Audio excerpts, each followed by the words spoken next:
जय हिंद दोस्तों, कैसे हैं आप सब। I hope you are doing well. आज के इस लेक्चर में बच्चों हम लोग पढ़ने वाले हैं बैटल ऑफ प्लासी के बारे में, प्लासी के युद्ध के बारे में। ठीक है बच्चों, ये जो टॉपिक है अगर आपको पता हो, हम जब इमर्जेंस ऑफ न्यू स्टेट्स की सीरीज पढ़ रहे थे तो वहां पर जब हमने बंगाल के बारे में पढ़ा था, तो बंगाल के बारे में जब हम पढ़ रहे थे तब हमने प्लासी के युद्ध की एक झलक देखी थी, जहां पर हमने देखा था कि रॉबर्ट क्लाइव ने कैसे जो है सिराजुद्दौला को हराया, कैसे उसे मारा था। राइट, ये था बैटल ऑफ प्लासी के बारे में। हम प्रीवियस लेक्चर्स में इसके बारे में हल्का फुल्का ब्रीफ पढ़ चुके हैं। इस लेक्चर के अंदर हम बच्चों बैटल ऑफ प्लासी को पूरी डिटेल में पढ़ेंगे। डिटेल एक्सप्लेनेशन है ये, ठीक है, कि क्या हुआ, कैसे हुआ, किसने किसकी मदद करी, किसने क्या किया।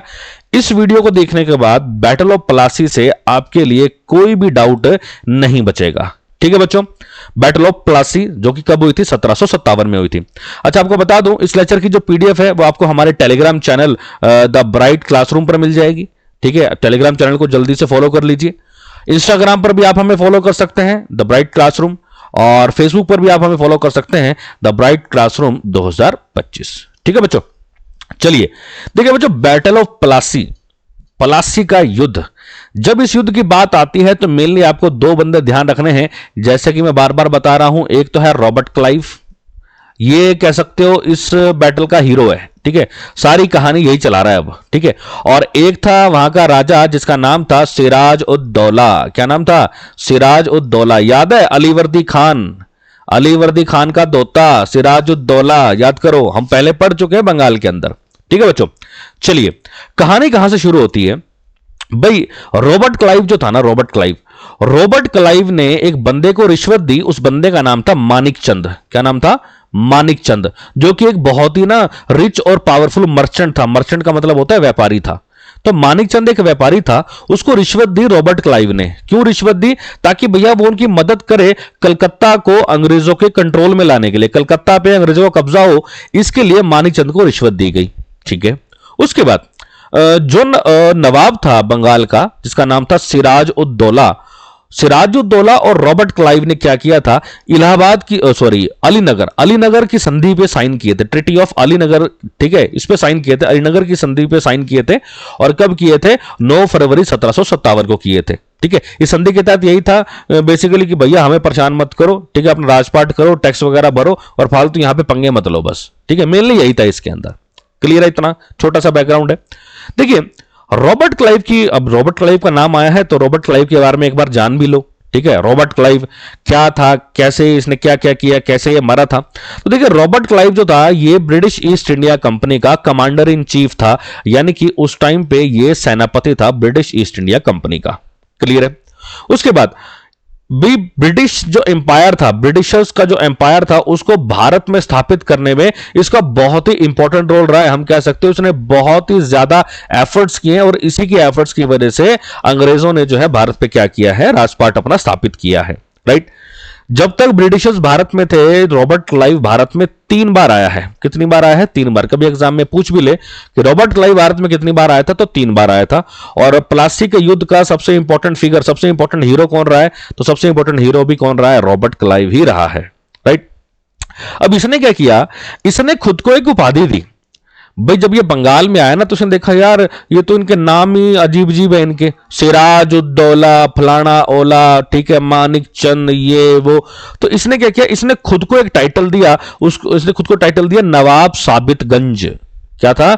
नवाब साबितगंज। क्यों? तो देखो भाई मैं भले ही बाहर का हूं लेकिन देखो मेरा नाम यहीं का ही है, मैं यहां के कल्चर को अपना रहा हूं। ठीक है, ये बेसिकली इसलिए किया ताकि यहां के राजा लोग इसको अपना सके, यहां के नवाब लोग इसे क्या करें, अपना सके। नहीं यार ये भी अपना ही बंदा है, कोई दिक्कत वाली बात नहीं। तो उसने खुद को उपाधि दी, उपाधि का नाम क्या था? नवाब साबितगंज। क्लियर है?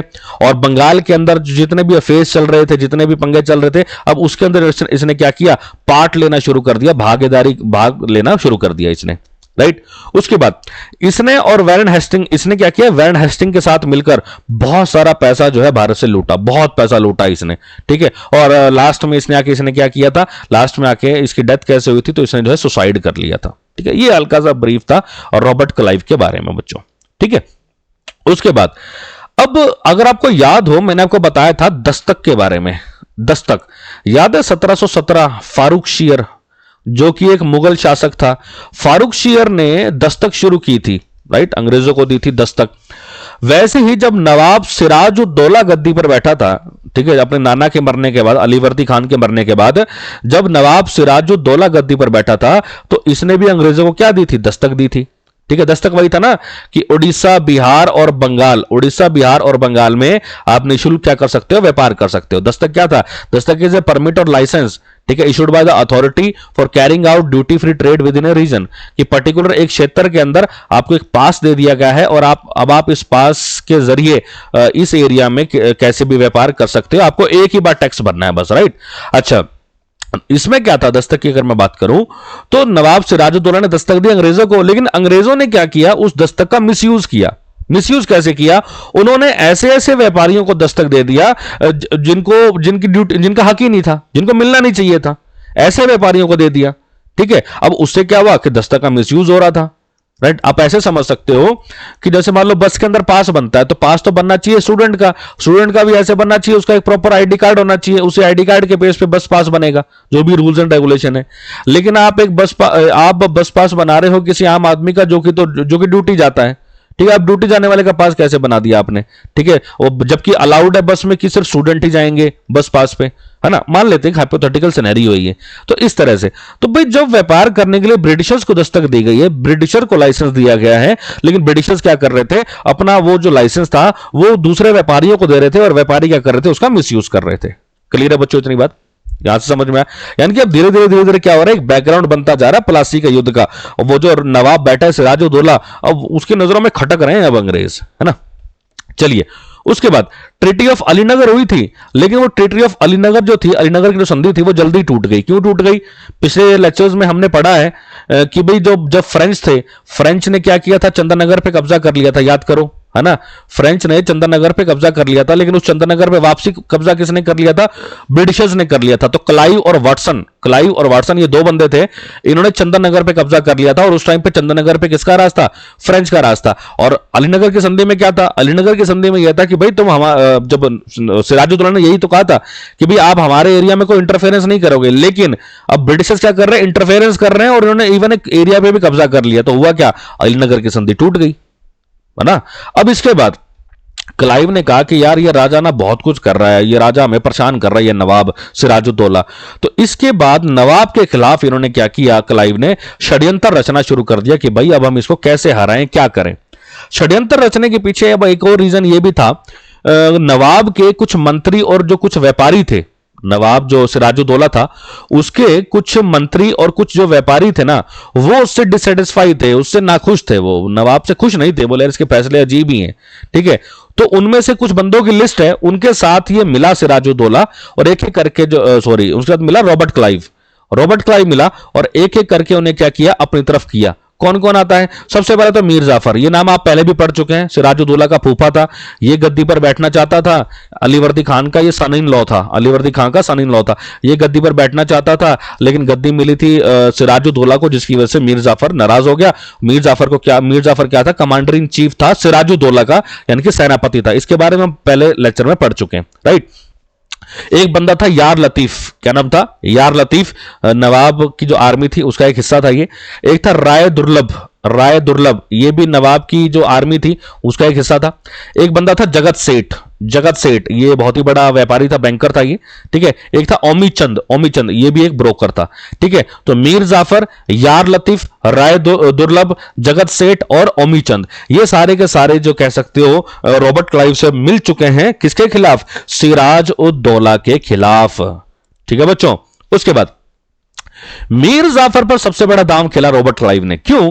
क्योंकि इसको रॉबर्ट क्लाइव को पता था कि मीर जाफर जो इसका फूफा लगता है, ये गद्दी पर बैठना चाहता था, लेकिन अलीवर्दीन खान ने गद्दी दे दी थी सिराजुद्दौला को, और रॉबर्ट क्लाइव ने प्रॉमिस कर दिया मीर जाफर को कि भैया तुम हमारी मदद करो, और जब हम सिराजुद्दौला को मारेंगे या जब युद्ध लड़ेंगे तो हम क्या करेंगे भैया? हम तेरे को गद्दी पर बिठाएंगे, मीर जाफर को। तो ऑब्वियस ही बात है, मीर जाफर को अब एक अपॉर्चुनिटी दिख रही है कि हाँ भाई अब मैं आराम से गद्दी पर बैठ सकता हूं, राइट। उसके बाद रॉबर्ट क्लाइव इन बंदों से मिला जो मैंने आपको अभी नाम बताए, मीर जाफर, यार लतीफ, राय दुर्लभ, जगत सेठ, ओमी चंद, इनसे मिला किसके थ्रू? इनसे मिला बच्चों मानिक चंद के थ्रू। मानिकचंद नाम का जो बंदा था, ठीक है, उसने जो है क्या किया था, इसकी सहायता की थी रॉबर्ट क्लाइव की इन बंदों से मिलने के लिए। क्लियर है बच्चों? अब आप एक बैकग्राउंड समझ गए होंगे, ठीक है, क्या कुछ चल रहा है, कौन किसके साथ है, कौन क्या करने वाला है, एक आप बैकग्राउंड समझ गए हैं। उन्हीं दिनों में घटना हुई बच्चों। घटना क्या हुई? बेसिकली ब्रिटिशर्स जो है अपनी एक फैक्ट्री का क्या कर रहे थे, फोर्टिफिकेशन कर रहे थे। फोर्टिफिकेशन का मतलब हो गया कि भाई उसकी जो है किलेबंदी कर रहे थे, ठीक है। यह बात सिराजुद्दौला को पता चली, तो सिराजुद्दौला ने अपने सिपाहियों को भेजा और उस वो जो किलाबंदी कर रहे थे वहां से उसने क्या किया, 146 अंग्रेजों को उठाया, दरबार में उसके सामने पेश किया गया। उन 140 लोगों को एक काल कोठरी में बंद किया गया और उन 140 में से 123 लोग मारे जा चुके थे और 23 जिंदा बचे थे सुबह तक। इसी चीज को कहा गया ब्लैक होल एपिसोड, काल कोठरी कांड, राइट। ये हम पहले पढ़ चुके हैं, इसलिए मैं आपको कह रहा हूं कि लेक्चर सीरीज आप शुरू से देखेंगे तो आपको कहानी के बारे में जो अच्छे से समझ में आएगा। बेसिकली सिराजुद्दौला ने क्या किया, वही चीज है। 20 जून 1756 140 अंग्रेजों को 18/14 के कमरे में बंद कर दिया और जब सुबह हुई तो 23 लोग मारे जा चुके थे। सॉरी, 123 लोग मारे जा चुके थे, 23 ही जिंदा बचे थे, राइट। अब ये जो कालकोठरी कांड है ना, इसका कोई सबूत नहीं है, इसका कोई भी सबूत नहीं है कि कालकोठरी कांड, अच्छा वो है कहां पर कालकोठरी, कोई सबूत नहीं है, ठीक है। 140 जो अंग्रेज मारे गए उनके नाम बताओ, कोई सबूत नहीं है। 123 लोग जो मारे गए उनका क्या नाम है, कोई सबूत नहीं है। 23 जो जिंदा बचे उनका नाम, कोई सबूत नहीं है। तो क्वेश्चन एग्जाम में डायरेक्ट आता है कि इतिहास की ऐसी घटना बताइए जिसका कोई भी प्रमाण नहीं है, तो जवाब क्या हो जाएगा, ब्लैक होल एपिसोड यानी कि कालकोठरी कांड। फिर भी क्वेश्चन ये पूछ लेता है कि कालकोठरी कांड को दुनिया के सामने जो है किसने उजागर किया था, तो उस बंदे का नाम था बच्चों कैप्टन जेड हॉलवेल। क्या नाम था? Captain Z Holwell. Most important question है, ध्यान रखिएगा। कैप्टन जेड हॉलवेल ने क्या किया था, कालकोठरी कांड को दुनिया के सामने उजागर किया था, ठीक है बच्चों। चलिए उसके बाद अब हम बात करते हैं युद्ध की। अब देखो ब्रिटिशर्स का जो है 123 लोग मारे गए हैं, ठीक है। और अब तो भाई रॉबर्ट क्लाइव शांत तो बैठेगा नहीं, वो तो पहले से काफी प्लानिंग कर ही रहा था। मीनवाइल जो है सिराजुद्दौला ने ये कालकोठरी कांड कर दिया, ठीक है। अब आता है 23 जून 1757 का दिन, यानी कि युद्ध का दिन आता है, राइट। एक तरफ था सिराजुद्दौला, सिराजुद्दौला के साथ थे 50,000 सिपाही, और दूसरी तरफ कौन था, दूसरी तरफ था रॉबर्ट क्लाइव, ब्रिटिशर्स की तरफ से लड़ रहा था। यह युद्ध कहां लड़ा गया, प्लासी। प्लासी वर्तमान में कहां पर है, पश्चिम बंगाल में। कौन से जिले में आता है, नंदिया जिले में आता है। और प्लासी बेसिकली मुर्शिदाबाद के पास एक जगह है, मुर्शिदाबाद, ठीक है, बंगाल के अंदर। अब यहां पर क्या था, सिराजुद्दौला के साथ भी सिपाही थे, एक तो फ्रेंच सोल्जर थे। ऑब्वियसली बात है ब्रिटिशर और फ्रेंच आपस में लड़ ही रहे थे, हम ये प्रीवियस लेक्चर में पढ़ चुके हैं अगर आपको याद हो, कर्नाटिक वॉर्स के अंदर। तो ब्रिटिशर्स के अपोजिट सिराजुद्दौला की मदद कौन कर रहे हैं, फ्रेंच। एक और था मीर मदन मोहन लाल, क्या नाम था, मीर मदन मोहन लाल। ये भी किसकी तरफ था, सिराजुद्दौला की तरफ था, ठीक है। मीर जाफर जो कि सिराजुद्दौला का सेनापति था, ये सिराजुद्दौला के साथ खड़ा तो था, लेकिन अब ये लड़ेगा किसकी तरफ से, ब्रिटिशर्स की तरफ से, समझ गए ना। तो मीर जाफर ने क्या किया, मीर जाफर ने धोखा दिया सिराजुद्दौला को, और फाइनली लास्ट में आके कौन जीता, लास्ट में आके ब्रिटिशर्स जीते। और ये जो मीर मदन मोहन था ये भी मर गया, और फ्रेंच जो सोल्जर्स थे वो भी काफी सारे जो है उस युद्ध के अंदर मारे गए थे। और लास्ट में आकर जीत किसकी हुई, जीत हुई इंग्लिश की, यानी कि ब्रिटिशर्स की जो है जीत हुई। जैसे ब्रिटिशर्स की जीत हुई तो जो नवाब सिराजुद्दौला था वो भाग गया मुर्शिदाबाद जान बचा के, बोले मैं तो मुर्शिदाबाद भाग जाऊंगा। लेकिन मुर्शिदाबाद में पहले से एक बंदा उसका इंतजार कर रहा था, उसका नाम था मीर मिरान। क्या नाम था, मीर मिरान। ये मीर जाफर का बेटा है, ये मीर जाफर का बेटा था। और मीर मिरान ने क्या करा, सुपारी दे रखी थी सिराजुद्दौला की, किसको, मोहम्मद बेग को, कि भाई जैसी है उसको ठोक दियो। तो मोहम्मद बेग ने क्या किया, सिराजुद्दौला को मार दिया। सिराजुद्दौला को मोहम्मद बेग ने मार दिया। कहां पर मार दिया, इसको मार दिया मुर्शिदाबाद में। क्लियर है। और मरवाया किसने, मीर मिरान। मीर मिरान कौन है, मीर जाफर का बेटा। मीर जाफर कौन है, सिराजुद्दौला का फूफा जो गद्दी पर बैठना चाहता था, राइट। चलिए अब हुआ क्या, नवाब जब रॉबर्ट क्लाइव जब जीत गए तो बदले में उन्होंने क्या किया, मीर जाफर को प्रॉमिस किया था ना कि भाई हम जीत के तेरे को गद्दी पे बिठाएंगे, तो मीर जाफर को अब गद्दी पर बिठाया गया, राइट। और बदले में मीर जाफर ने क्या किया, रॉबर्ट क्लाइव को पर्सनली उस टाइम पे 2,35,000 रुपए दिए। बोले लो बाबूजी ये मेरी तरफ से आपके लिए गिफ्ट है। 2,35,000 रुपए गिफ्ट दिए थे। और साथ में क्या किया था, 24 परगना की जमींदारी दी। परगना मतलब गांव कह सकते हो। 24 गांव की जमींदारी किसको दे दी, ब्रिटिशर्स को दे दी। क्लियर है बात इतनी, यानी कि मीर जाफर भी बदले में कुछ ना कुछ तो गिफ्ट देगा भाई, ठीक है, ब्रिटिशर्स की वजह से वो गद्दी पर बैठ रहा है तो, ठीक है। इसके बाद जो है क्या बोलते हैं, जितनी भी बंगाल के अंदर जो फ्रेंच की जो फैक्ट्रीज वगैरह थी, जो भी थी, उन सबके ऊपर किसने कब्जा कर लिया? ब्रिटिशर्स ने कब्जा कर लिया था। और ब्रिटिशर्स ने यहां पर क्या किया, मीर जाफर को गद्दी पर बिठा दिया और उसके बाद 6000 सिपाही, 6000 ब्रिटिश सिपाहियों को यहां पर तैनात कर दिया ताकि यहां पर शांति व्यवस्था बनी रहे, ठीक है। जो हम राजा बिठा के जा रहे हैं मीर जाफर, इसके साथ कोई भी ऊंच नीच ना हो, कोई भी मतलब गलत ना हो, ठीक है।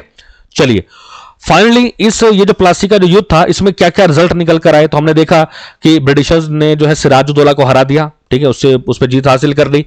24 परगना सूबा जो है वो किसके अंडर आ गया था? ब्रिटिशर्स के अंडर आ चुका था, राइट। उसके बाद उस टाइम पर ब्रिटिशर्स जो है बुलियन मंगवाते थे इंग्लैंड से, बुलियन, जैसे गोल्ड होता है ना, गोल्ड होता है वैसे ही बुलियन होता है बच्चों, ये बुलियन मंगाते थे, गोल्ड की तरह था ये, इसको इंडिया में बेचते थे और पैसा आता था इससे, जो फिर उससे व्यापार वगैरह करते थे या अपनी आर्मी को संभालते थे। इस युद्ध को जीतने के बाद ब्रिटिशर्स ने इंग्लैंड से बुलियन मंगाना बंद कर दिया। बोले बुलियन मंगाते थे हम लोग पैसों के लिए, जैसे गोल्ड होता है वैसे ही होता है, तो बोले बुलियन मंगाते थे हम पैसों के लिए, ठीक है। बोले बंगाल को जीतने के बाद इतना पैसा आ रहा है हमारे पास, इतना पैसा आ रहा है कि हमें बुलियन मंगाने की जरूरत ही नहीं है। तो इस युद्ध को हारने के बाद ब्रिटिशर्स ने इंग्लैंड से बुलियन मंगाना ही बंद कर दिया, ठीक है, क्योंकि पैसा ही इतना आ रहा था बंगाल से इनके पास। उसके बाद क्लाइव को क्या मिला? 2,35,000, राइट। और मीर जाफर ने उनको दिए साथ में 50 लाख रुपए, किसके लिए? ब्रिटिशर्स की आर्मी के लिए, कि भैया वो जो उनकी रक्षा कर रहे हैं उनके लिए, उनके खाने पीने के लिए, उनकी जरूरतें पूरी करने के लिए, उनकी सैलरी के लिए जो है क्या दिया? 50 लाख रुपए दिए थे, ठीक है बच्चों। चलिए आई होप प्लासी का युद्ध, बैटल ऑफ प्लासी आपको पूरी तरह से समझ में आ गया होगा, या अगर फिर भी कोई डाउट हो तो आप कमेंट बॉक्स में जो है क्वेश्चन पूछ सकते हैं, ठीक है बच्चों। इस लेक्चर की पीडीएफ आपको हमारे Telegram channel the bright classroom पर मिल जाएगी, जल्दी से टेलीग्राम चैनल ज्वाइन कर लीजिए, वहां पर हिंदी और इंग्लिश दोनों में पीडीएफ है, ठीक है। इंस्टाग्राम पर आप हमें फॉलो कर सकते हैं द ब्राइट क्लासरूम, और फेसबुक पर भी आप हमें फॉलो कर सकते हैं द ब्राइट क्लासरूम 2025, ठीक है बच्चों। वीडियो अच्छा लगे तो इसे लाइक एंड शेयर जरूर कीजिएगा, ठीक है। चलिए मिलते हैं नेक्स्ट लेक्चर के अंदर। Thank you so much. जय हिंद, जय भारत।